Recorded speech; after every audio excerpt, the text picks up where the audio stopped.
Help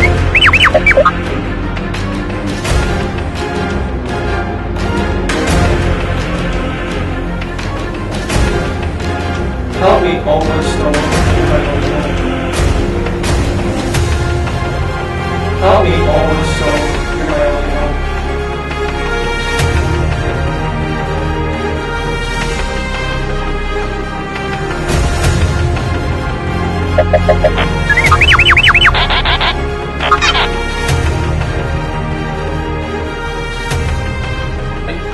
Welcome to another episode of Discover with Dave.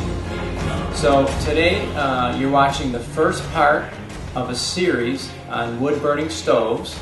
This is the wood burning stove that I purchased. The company is Lope, and the model is the Liberty.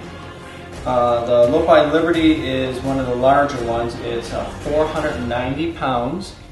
And this can heat a room capacity of anywhere from 1,500 to 2,500 square feet. So when you do go looking for wood burning stoves, you want to make sure it's appropriate for the size room you're going to be heating, or the size house or the area you're going to be heating. You don't want it to be larger or smaller. The single, you can either get a double wall or single wall pipe. I have mine in a cathedral room here, and I chose the single wall vent.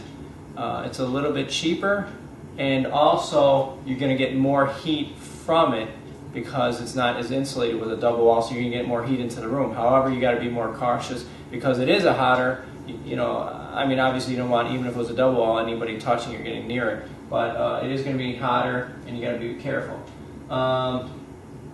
So again, this is the beginning, the intro of the series on wood burning stoves, everything from purchasing one, what's involved in getting the wood for a wood burning stove, how to store the wood for your wood burning stove, the wood to start, the different methods of starting the wood. This particular one now, it has on the bottom is a lever that lets the air in, okay?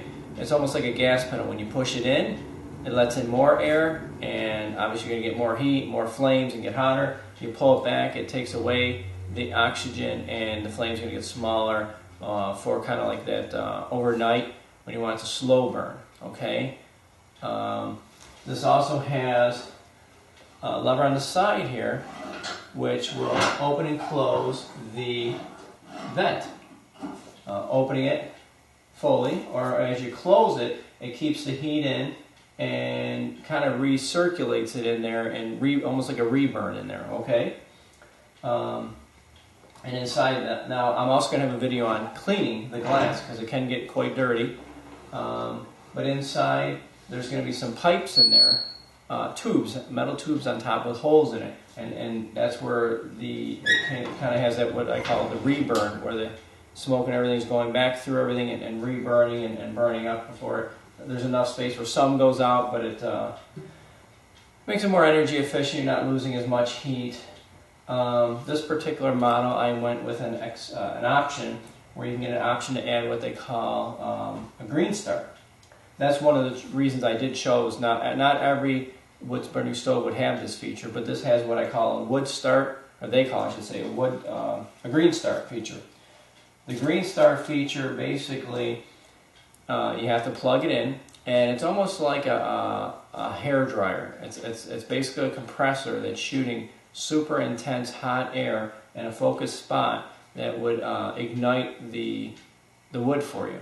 So if somebody doesn't want to bother with trying to light the stove themselves, light the wood, I should say, themselves, through traditional methods of matches and sticks and fat wood or whatever, they would just put everything in there in the corner, and I'll have a video on this. You'd be pressing the button, and that would ignite the wood for you. Good and bad on that.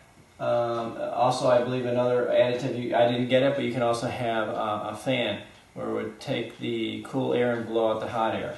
Kind of like a recirculating, and a fan would help blow the heat around. But again, this is just the intro. I hope you take a look at all the videos. There's going to be plenty of videos. Hopefully this will help you make that decision on whether or not to buy a wood burning stove. A wood burning stove is not for everybody. Thanks so much for watching. Keep watching.